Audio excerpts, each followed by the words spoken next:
नमस्कार साथियों, स्वागत है एक बार फिर से। मैं मौजूद हूँ बरवाला के महर्षि वाल्मीकि चौक पर, जहां पर डीएससी मुहिम के कर्णधार हरियाणा के अंदर जिन्होंने जो बागडोर संभाली और एक बागडोर संभाल के उसको एक अंजाम तक पहुंचाया, देवीदास जी वो हमारे साथ मौजूद है। आज बरवाला पहुंचे थे। बरवाला के डीएससी समाज के प्रतिनिधियों के द्वारा उनका स्वागत किया गया, अभिनंदन किया गया। जिस प्रकार की जीत जो है भारतीय जनता पार्टी को मिली है, उसमें उनकी भूमिका बहुत बड़ी रही है। बहुत बहुत स्वागत है जी आपका बरवाला में। जी धन्यवाद। कैसा फील हो रहा है? जो मुहिम जो है, समाज जो आज से पहले बिखरा हुआ दिखाई देता था, आज वो एकजुट दिखाई दे रहा है और एक ही पलड़े के अंदर दिखाई दिया है। क्या मानते हैं, क्या आपको लग रहा है इस वक्त? देखिए, सबसे पहले तो मैं इसके लिए सर्वत्र समाज को, क्योंकि डीएससी समाज के अंदर 37 जातियाँ आती है और जिस तरह से सर्वत्र समाज ने जींद की 22 सितंबर की जनसभा के अंदर अपनी ताकत का प्रदर्शन किया और 22 सितंबर की जनसभा ने ही हरियाणा में भारतीय जनता पार्टी को तीसरी बार सत्ता में लाने का काबिज किया। और जिस तरह से प्रदेश के मुख्यमंत्री नायब सिंह सैनी जी ने पहली कैबिनेट की पहली मीटिंग में डीएससी को लागू करने को अंजाम दिया, हम नायब सिंह सैनी जी का दिल से आभार व्यक्त करते हैं कि उन्होंने 37 जातियों को आज़ादी की वो हमें सांस लेने का अवसर दिया। हम सैनी साहब का और देश के यशस्वी प्रधानमंत्री का और पूरी कैबिनेट का दिल से आभार व्यक्त करते हैं कि जिन्होंने इस गुलाम को जातियों को, जिनकी आबादी 33,74,000 है, हरियाणा में आज़ादी की आबोहवा में सांस लिया और अब वो अपने बच्चों को नौकरियों में लगा पाएंगे। पिछले 18 वर्षों से हम इस लड़ाई को सड़क से लेकर सर्वोच्च न्यायालय तक लड़ रहे थे और सर्वोच्च न्यायालय ने, माननीय सर्वोच्च न्यायालय ने 3 खंडपीठों में अलग अलग निर्णय दिए और तीनों ही निर्णयों में उन्होंने प्रदेश सरकार को इस आरक्षण को लागू करने के लिए जिम्मेदार किया, अधिकृत किया कि आप इस आरक्षण को विभाजित कर सकते हैं। ये पूरी तरह से संवैधानिक है, इसमें कुछ भी असंवैधानिक नहीं है। और हम माननीय सर्वोच्च न्यायालय का भी दिल से आभार व्यक्त करते हैं, जिन्होंने इस देश की, इस राज्य की 33,74,000 जनता को आज़ादी की हवा में आभास कराया। हम डी.वाई. चंद्रचूड़ जी, जो इस खंडपीठ के मुखिया थे और सर्वोच्च न्यायालय के मुख्य न्यायाधीश भी है, उनकी पूरी टीम का भी हम आभार व्यक्त करते हैं। 2 सवाल। सबसे पहले तो मेरा ये सवाल, आखिर भारतीय जनता पार्टी का चयन क्यों किया गया? क्योंकि कांग्रेस भी मैदान में थी, तो उस जींद रैली के अंदर केवल भारतीय जनता पार्टी को वोट देने की अपील क्यों की गई? देखिए, भारतीय जनता पार्टी के पूर्व मुख्यमंत्री आदरणीय मनोहर लाल जी, उनको ये चमार जाति के लोग ये कह के डराते थे कि चौधरी साहब, ये जो आरक्षण है, SC का आरक्षण चौधरी भजन लाल जी ने 1994 में लागू किया था और उसकी वजह से हमने उसको सत्ता में नहीं आने दिया।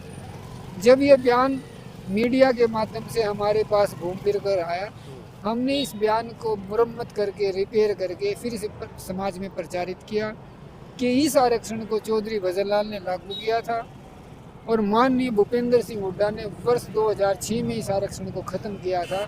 हम इस कांग्रेस की भूपेंद्र हुड्डा सरकार, क्या किसी दूसरे नेता की सरकार को भी हरियाणा में नहीं बनने देंगे।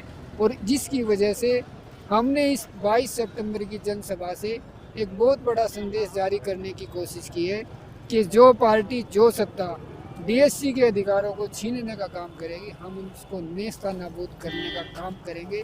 और आज आपके चैनल के माध्यम से हम कांग्रेस पार्टी को 2029 की भी चुनौती देते हैं। वर्ष 2029 में भी हम आपको सत्ता में नहीं आने देंगे, क्योंकि इस सरकार ने, भूपेंद्र सिंह हुड्डा की सरकार ने हमारे लोगों का बहुत ज़्यादा शोषण किया है। हमें उन अधिकारों से वंचित रखा जिनके हम डिज़र्व करते थे। हरियाणा के अंदर पिछड़े वर्ग के 2 वर्ग काम कर सकते हैं, तो डीएससी क्यों नहीं हो सकता था? भूपेंद्र सिंह हुड्डा ने हमें इस लड़ाई के लिए 18 वर्षों तक हमें संघर्ष करना पड़ा।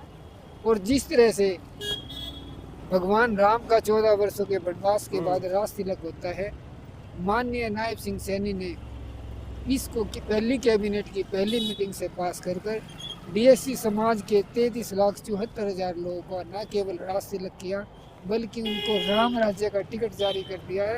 और हम नायब सिंह सैनी जी का और प्रधानमंत्री जी का दिल से आभार हैं। आगे की रणनीति के साथ साथ बरवाला के जो मुहिम छिड़ी थी, बरवाला के अंदर जिन साथियों ने मुहिम चलाई थी, उनके योगदान को लेकर आप क्या कहना चाहेंगे और आगे की रणनीति अब क्या रहेगी? देखिए, बरवाला के अंदर सुमन वाला है। मुझे आज भी याद है, वर्ष 2017 के अंदर इस इकलौती महिला ने 6 महीने तक डीएससी का धरना चलाया था। हम ऐसे फ्रीडम फाइटरों को, ऐसे योद्धाओं को, ऐसे स्वतंत्रता सेनानियों को कभी नहीं भूल पाएंगे, जिन लोगों ने समाज के लिए इतना लंबा संघर्ष किया। उस समय हम लोग भी जींद में धरना चलाए हुए थे।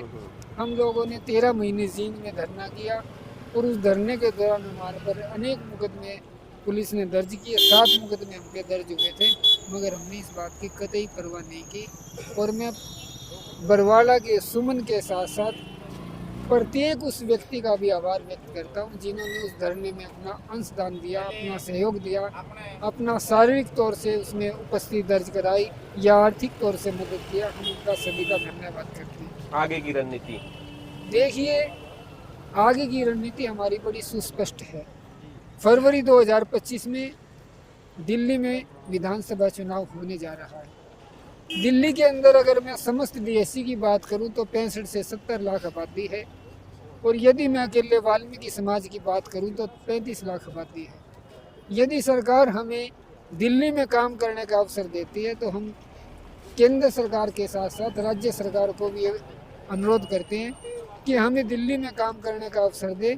हम दिल्ली के अंदर भी भारतीय जनता पार्टी को सत्ता में लाने का काम करेंगे। जो 2 योजनाओं से जो कमल दिल्ली के अंदर मुरझाया हुआ है, उस कमल को खिलाने का काम ये डीएससी समाज करने के लिए तत्पर है।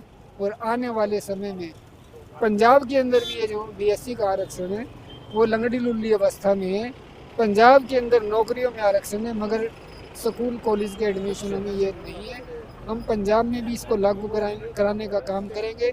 और वर्ष 2027 के अंदर उत्तर प्रदेश के अंदर भी चुनाव है।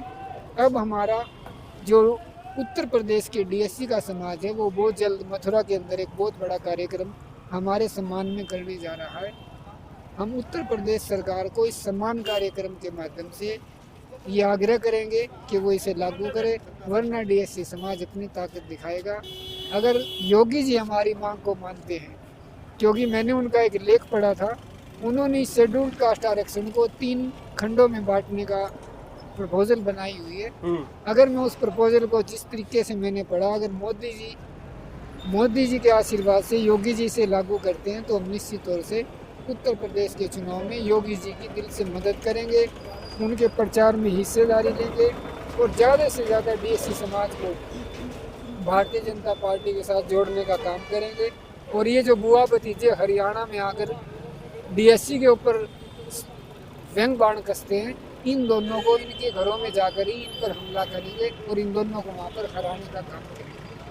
हरियाणा फतेह हो चुकी है और अब दिल्ली की बारी है, ताकि दिल्ली के अंदर काफी समय के बाद कमल दोबारा खिल सके। मेरे साथ जुड़े रहने के लिए आपका बहुत बहुत धन्यवाद।